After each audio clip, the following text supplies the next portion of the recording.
கூடி வாழ்ந்தால் கோடி நன்மை.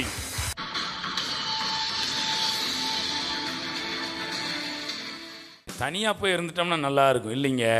அதுக்கு கிருபை தேவையில்ல. மனிதர்களோடு கூட வாழ்வதற்கு கிருபை தேவைப்படுகிறது. எது ஈஸின்னு நினைக்கிறீங்க?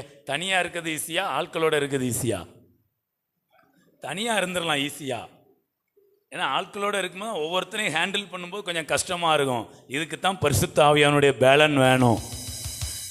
கணவன் மனைவி ஐக்கியமாக இருக்கிறதுக்கு, இன்னொருத்தவங்களோட நம்ம ஐக்கியமாக இருக்கு, நமக்கு என்னது வேணும்? ஒரு எக்ஸ்ட்ரா பவர் நமக்கு தேவைப்படுகிறது.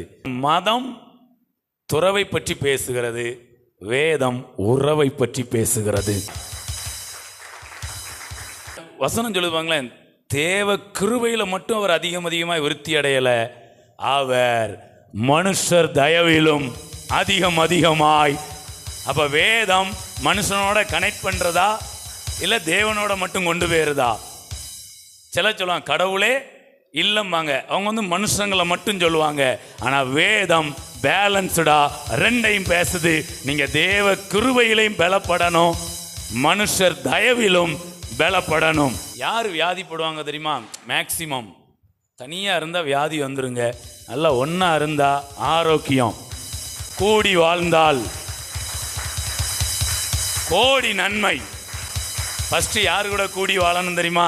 தேவ கிருபையில் நீங்கள் கூடி வாழணும். அதுக்கப்புறமா மனுஷருடைய தயவிலும் நீங்கள் சேர்ந்து வாழணும். ஸோ இன்னைக்கு நான் உங்களுக்கு முதல் ஆசீர்வாதம் சொல்கிறேன். தேவ கிருபையும் மனுஷ தயவும் நமக்கு வேணும். வெறும் மனுஷ தயவு வேலைக்கு ஆகாது. தேவன் கிருபையை மட்டும் கொடுக்கிறவர் கிடையாது, அவர் கிருபையையும் கொடுத்து மனுஷர்களையும் நமக்கு கொடுக்கிறார். Price God.